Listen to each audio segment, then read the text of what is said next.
అలస్కాలో Trump Putin మధ్య చర్చలు ఎలాంటి పురోగతి కనిపించలేదు. దాని ప్రభావం కేవలం ఉక్రెయిన్కే కాదు, ఇండియాకు కూడా పెద్ద దెబ్బే అంటున్నారు రాజకీయ పరిశీలకులు. రష్యా నుంచి డిస్కౌంట్ ధరకు ఇండియా గత 3 ఏళ్ల నుంచి కొనుగోలు చేస్తోంది. పరోక్షంగా ఈ యుద్ధంలో ఇండియా రష్యాకు సహకరిస్తోందని ట్రంప్ మండిపడుతున్నారు. ఇండియాకు చమురు విక్రయించి ఆ డబ్బు ఉక్రెయిన్పై యుద్ధానికి వినియోగిస్తున్నారని, పుతిన్ ఉక్రెయిన్లో అమాయకులను చంపేస్తున్నారని మోదీపై చిందులేస్తున్నారు. ఈ పేరు చెప్పి ట్రంప్ ఇండియాపై మరో 25% జరిమానా కూడా విధించారు. ఒకవేళ శుక్రవారం చర్చలు ఫలించి ఉంటే ఇండియా 25% జరిమానా నుంచి తప్పించుకునే అవకాశం ఉండేది. మరి మోదీకి రాజకీయంగా ఇది డ్యామేజ్ చేస్తుందా? వివరాలేంటో చూద్దాం.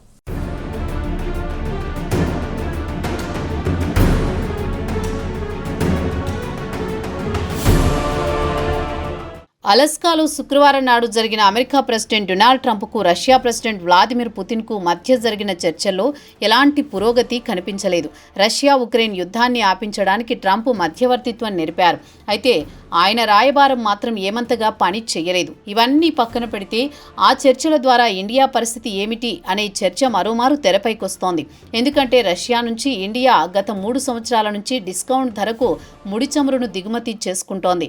ఉక్రెయిన్ రష్యా యుద్ధం తర్వాత అమెరికా రష్యాపై పెద్ద ఎత్తున ఆంక్షలు విధించింది. దీంతో ప్రపంచ దేశాలు రష్యా నుంచి ముడి చమురు కొనుగోలు చేయడం మానేశాయి. ఇక రష్యా నుంచి చైనా, అటు తర్వాత ఇండియా, తుర్కియానే పెద్ద మొత్తంలో ఆయిల్ కొనుగోలు చేస్తోంది. ఇక ట్రంప్ వాదన ఏమిటంటే ఇండియాకు రష్యా చమురు ఎగుమతి చేసి వచ్చిన డబ్బుతో ఆయుధాలు కొనుగోలు చేసి ఉక్రెయిన్లో అమాయకులను చంపుతున్నారని ఆరోపిస్తున్నారు. వెంటనే రష్యా నుంచి ఆయిల్ కొనుగోలు నిలిపివేయాలని ఇండియాకు హుకుం జారీ చేశారు. లేదంటే పెనాల్టీ విధిస్తానని చెప్పి 25% పెనాల్టీ విధించాడు. ఈ నెల 27 నుంచి కొత్త పెనాల్టీ కూడా అమల్లోకి రానుంది. ఇప్పటికే ఇండియాపై ట్రంప్ విధించిన 25% టారిఫ్ రేటు కొనసాగుతోంది.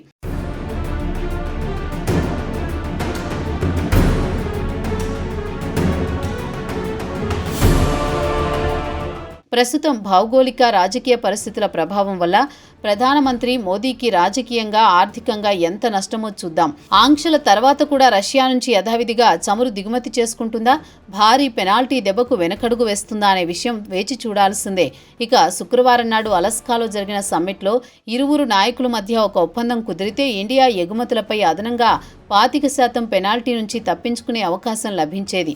గత రాత్రి జరిగిన ట్రంప్, పుతిన్ల మధ్య ద్వైపాక్షిక సమావేశంలో ఎలాంటి పురోగతి కనిపించలేదు.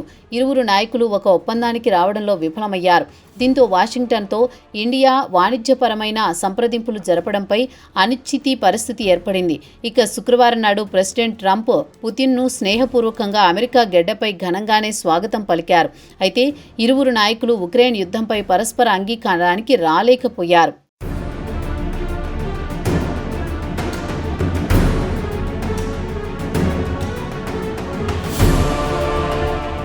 ఇరువురు అగ్రనాయకుల సమావేశం తర్వాత సంయుక్తంగా మీడియా సమావేశం ఏర్పాటు చేశారు. ముందుగా పుతిన్ మాట్లాడుతూ చర్చల ద్వారా కీలకమైన అంశాలపై ఒక ఒప్పందానికి వచ్చామని చెబితే, అదే సమయంలో ట్రంప్ మాత్రం చర్చల్లో గణనీయమైన పురోగతి కనిపించిందన్నారు. అయితే ప్రస్తుతానికి చర్చల్లో ఎలాంటి డీల్ కుదరలేదని అసలు సారాంశం. అయితే ఇరువురు ఇజ్రాయెల్ ప్రెస్ మీట్లో మాట్లాడుతూ మీడియా సమావేశంలో ట్రంప్ కొన్ని విషయాలను చెప్పకనే చెప్పారు. కొన్ని అంశాలకు ప్రాధాన్యత ఇవ్వాల్సిన పని లేదు, కొన్నింటికి అత్యంత ప్రాధాన్యత ఇవ్వాల్సిన అవసరం ఉందన్నారు. మొత్తానికి చర్చలు సాఫీగా సాగాయని, తదుపరి చర్చల్లో ఏకాభిప్రాయానికి రావడం అవకాశాలు మెండుగా ఉన్నాయన్నారు ట్రంప్. అయితే ఈ అంశాలు ఏంటి అనేది మాత్రం ఆయన చెప్పలేదు.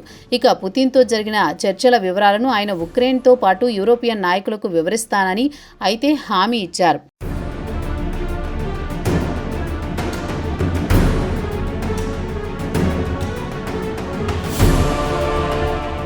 పుతిన్ మాట్లాడుతూ అమెరికా, దాని మిత్రపక్షాలు అమెరికాతో జరిగిన చర్చల తర్వాత అంచనా వేయరాదని ఆశిస్తున్నారు. వాషింగ్టన్తో ద్వైపాక్షిక సంబంధాలు మెరుగుపరుచుకోవడానికి ఆసక్తి చూపుతున్నట్లు చెప్పారు పుతిన్. అయితే యుద్ధం మాత్రం యథావిధిగా కొనసాగుతుందన్నారు. ఇరు దేశాల గురించి ప్రస్తావిస్తూ రష్యా, ఉక్రెయిన్ రెండు నార్థన్ పసిఫిక్లో ఇరుగు పొరుగు దేశాలుగా రెండవ ప్రపంచ యుద్ధంలో ఇరు దేశాలు ఒకరికొకరు సహకరించుకున్నాయని గుర్తు చేశారు. అమెరికాతో వ్యూహాత్మక వాణిజ్య భాగస్వామ్యం చేపట్టడం పట్ల ఆసక్తి చూపుతున్నామన్నారు పుతిన్. ఇక ట్రంప్ విషయానికి వస్తే ఇప్పటికే బోలెడంత సమయం, డబ్బును మాస్కోతో భాగస్వామ్యం కోసం వ్యయం చేశారు. అయితే ట్రంప్ మాస్కోతో రాసుకు పూసుకు తిరగాలని చూస్తున్నా ఆయన అడ్మినిస్ట్రేషన్లో మాత్రం తీవ్ర వ్యతిరేకత వ్యక్తమవుతోంది. మరోపక్క ఆయన యూరోపియన్ మిత్రదేశాలు కూడా ట్రంప్ వ్యవహార శైలితో కాస్త ఆగ్రహంతో ఉన్నారు. మాస్కోతో ఆయన సుతిమెత్తగా వ్యవహరించడం వల్ల పుతిన్ రెచ్చిపోతున్నాడనేది వీరి కంప్లైంట్.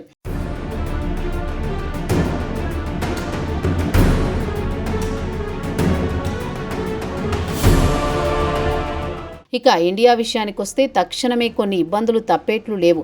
ఇండియా రష్యా నుంచి చమురు దిగుమతి చేసుకుంటున్నందుకు ఆయన ఇండియాపై 25% పెనాల్టీ బాది ఏదో ఒక తేల్చుకోండని కాస్త గడువు ఇచ్చాడు. ఈ గడువులోగా రష్యా నుండి ముడి చమురు దిగుమతి కొనుగోలు మానేస్తే ఈ పెనాల్టీ నుంచి గట్టెక్కినట్లే లెక్క. అయితే ఇండియా మాత్రం ట్రంప్ హుకుమును బేఖాతరు చేస్తూ రష్యా నుంచి ముడి చమురును యథావిధిగా కొనుగోలు చేస్తూ వస్తోంది. ఇక రష్యా ఉక్రెయిన్పై 2022 ఫిబ్రవరి నుంచి దండయాత్ర మొదలుపెట్టింది. యుద్ధం మొదలైన తర్వాత ఇండియా నుంచి రష్యా ముడి చమురును భారీ డిస్కౌంట్లో కొనుగోలు చేస్తూ వస్తోంది. దీంతో ఇండియా భారీ ఎత్తున లబ్ధి అయితే పొందింది. కానీ పాశ్చాత్య దేశాలు మాత్రం ఇండియాపై భారీ ఎత్తున విమర్శలు గుప్పిస్తున్నాయి. ఇక ట్రంప్ అడ్మినిస్ట్రేషన్ మాత్రం ఇండియాను లక్ష్యంగా చేసుకుని విమర్శలు గుప్పించింది. రష్యా నుంచి భారీ ఎత్తున దిగుమతి చేసుకునే దేశాల్లో ఇండియా ఒకటి. వెంటనే మాస్కో నుంచి చమురు దిగుమతి మానుకోవాలని సూచించింది.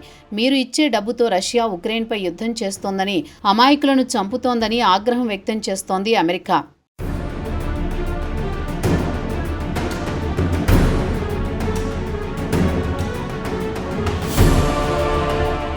ఇక అసలు విషయానికొస్తే ఒకవేళ శుక్రవారం నాడు జరిగే సమ్మిట్లో ట్రంప్ పుతిన్లు ఒక ఒప్పందానికి రాకపోతే ఇండియాపై మరింత టారిఫ్ విధిస్తామని హెచ్చరించాడు US treasury secretary Scott Bessent. ఆయన యూరోప్తో పాటు రష్యా నుంచి ముడి చమురు దిగుమతి చేసుకునే దేశాలపై భారీ ఎత్తున సుంకం విధించడానికి సహకరించాలని కోరారు.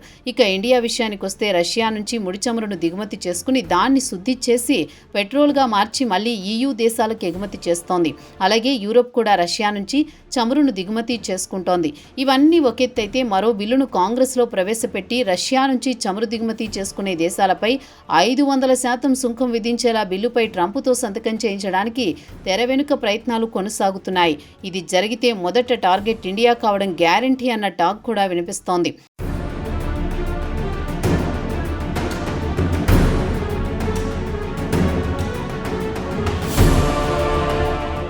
ఇక న్యూఢిల్లీ విషయానికొస్తే అలస్కా సమ్మిట్ చర్చల ఫలితాల కోసం ఎదురు చూస్తోంది. దీంతో పాటు వాషింగ్టన్ తదుపరి అడుగులు ఏమిటి అనే దానిపై ఫోకస్ పెట్టింది. అయితే ఒకటి మాత్రం నిజం, ఇండియా గత 3 సంవత్సరాల నుంచి రష్యా చౌకరకం ఆయిల్ మత్తులో పడిపోయింది. ఇక ప్రత్యక్షంగానో పరోక్షంగానో రష్యా ఉక్రెయిన్ యుద్ధంలో ఇండియా పాలు పంచుకుంటున్నట్టు అయింది. ఇక రష్యా ఆయిల్ కనెక్షన్ వల్ల మోదీ ప్రభుత్వ భవిష్యత్తులో రాజకీయంగా, ఆర్థికంగా ఎంత డ్యామేజీ జరుగుతుందో లెక్కించడం కొంచెం కష్టమైన పనే అంటున్నారు న్యూఢిల్లీ పొలిటికల్ పండిట్స్. ఇక అమెరికా లాంటి దేశాలు యావత్ ప్రపంచం ముందు ఇండియాను విలన్గా చూపించడానికి గట్టి ప్రయత్నాలు మాత్రం తప్పకుండా చేస్తాయి. అదే పనిలో ఉన్నాడు అమెరికా ప్రెసిడెంట్ ట్రంప్. మరోపక్క పాకిస్తాన్ను వెనకేసుకొస్తున్నాడు. ఇక నెక్స్ట్ ఇండియాకు పాకిస్తాన్కు తగవు పెట్టి పాకిస్తాన్కు అత్యాధునిక ఆయుధాలు ఇచ్చి ఇండియాపై యుద్ధానికి పురమాయిస్తాడు ట్రంప్. మరి ట్రంప్ మామూలోడు కాదు కదా. మొత్తానికి అలస్కా చర్చల ఫలితాలు మాత్రం న్యూఢిల్లీకి నిరాశ కలిగించాయనేది మాత్రం వాస్తవం.